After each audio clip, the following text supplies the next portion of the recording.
Assalamu alaikum wa rahmatullahi wa barakatuh. On se retrouve aujourd'hui, frères et sœurs, pour une réfutation d'une pseudo-contradiction de David Wood concernant le shirk dans le Coran.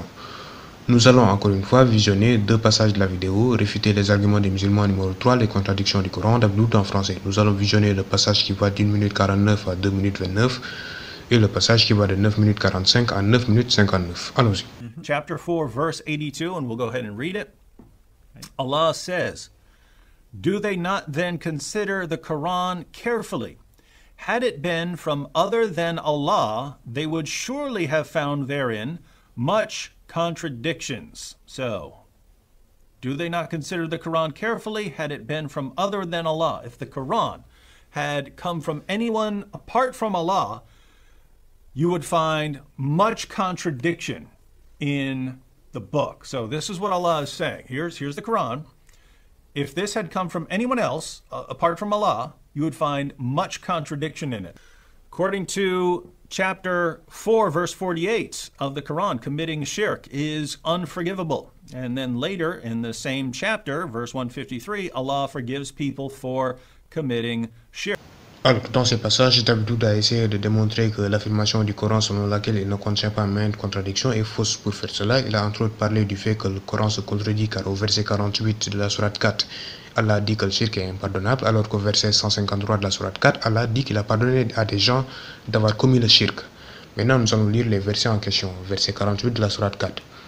Certes, Allah ne pardonne pas qu'on lui donne quelque associé. À part cela, il pardonne à qui il veut. Mais quiconque donne à Allah quelque associé commet un énorme péché. Selon David Wood, ce verset dit qu'Allah ne pardonne pas le shirk. On va lire l'autre verset, le verset 153 de la sourate 4. Les gens du livre te demandent de leur faire descendre du ciel un livre. Et ils ont déjà demandé à Moïse quelque chose de bien plus grave quand ils dirent « Fais-nous voir Allah est découvert ». Alors la foudre les frappa pour leur tort. Puis ils adoptèrent le veau comme idole. Mais même après que les preuves leur furent venues, nous leur pardonnâmes cela et nous donnâmes à Moïse une autorité déclarée. Et ce verset dit qu'Allah a pardonné le shirk à des gens. Il a pardonné le shirk au peuple de Moïse. Ce qui contredit selon David Wood le verset 48 qui dit qu'Allah ne pardonne pas le shirk. Voilà. Alors, quand Allah dit qu'il ne pardonne pas le shirk, il fait référence à ceux qui meurent avec. C'est quand quelqu'un meurt avec le shirk sans s'être repenti que le shirk n'est pas pardonné. Donc, en gros, c'est quand quelqu'un ne se repent pas du shirk, c'est-à-dire meurt avec, que le shirk n'est pas pardonné. Dans Tafsir al-Quran al-Azim, on lit à propos du verset 48, ne pardonne pas qu'on lui donne quelque associé en adoration. Signifie qu'il ne pardonne pas à un serviteur s'il le rencontre, c'est-à-dire s'il meurt, alors qu'il y associe des partenaires. Shirk. C'est-à-dire qu'Allah ne pardonne pas à un serviteur s'il meurt, s'il le rencontre, alors qu'il fait du shirk, alors qu'il y associe des partenaires. Donc Allah ne pardonne pas le shirk lorsqu'on ne s'en repent pas, c'est-à-dire lorsqu'on meurt avec. Au hadith 175 du livre 1 de Sahih Muslim, on lit « Il a été narré sur l'autorité de Jabir qu'un homme vint au messager d'Allah, paix et salut sur lui, et dit « Messager d'Allah, quelles sont les deux choses tout à fait inévitables ?» Il répondit « Celui qui meurt sans associer quoi que ce soit à Allah entrera forcément au paradis. Et celui qui meurt en associant quoi que ce soit à Allah entrera dans le feu de l'enfer. » Je répète, celui qui meurt en associant quoi que ce soit à Allah entrera dans le feu de l'enfer. Donc entrer dans le feu de l'enfer est une chose inévitable quand quelqu'un meurt avec le shirk. Pourquoi? Parce qu'Allah ne pardonne pas le shirk quand on meurt avec.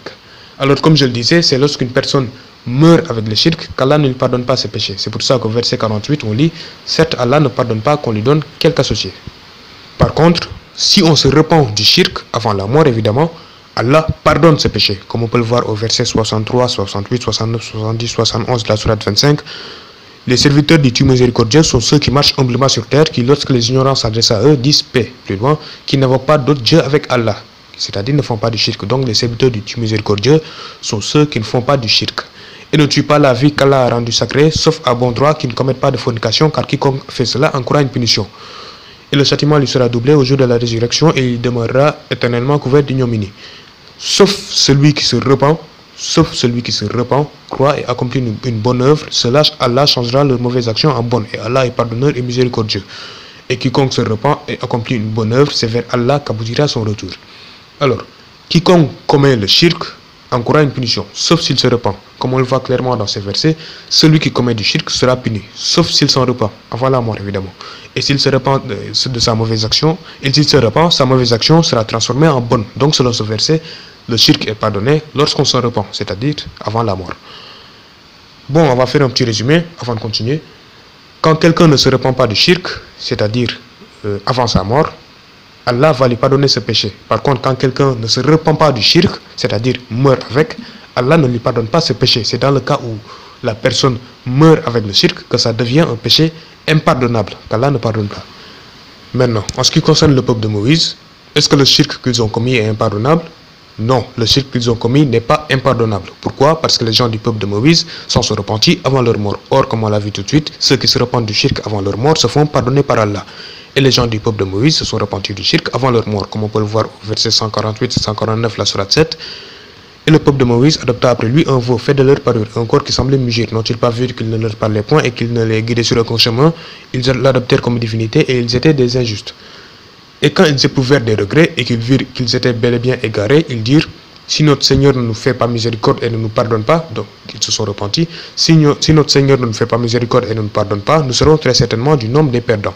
Donc les gens du peuple de Moïse se sont repentis du shirk qu'ils ont commis, avant leur mort évidemment. Et Allah les a pardonnés, comme on peut le voir au verset 153 de la sourate 4. Nous leur pardonnâmes cela et donnâmes à Moïse une autorité déclarée. Donc, il n'y a aucune contradiction entre ces versets. Le verset 48 dit qu'Allah ne pardonne pas le shirk lorsqu'on ne s'en repent pas, c'est-à-dire lorsqu'on meurt avec. Et le verset 153 dit qu'Allah a pardonné le shirk au peuple de Moïse, qui, je le rappelle, s'est repenti selon notre verset. Donc, il n'y a aucune contradiction entre ces versets. Voilà. Bon, alors c'était tout pour aujourd'hui. Je vous remercie d'avoir visionné ma vidéo, frères et sœurs. Wassalamu alaikum wa rahmatullahi wa barakatuh.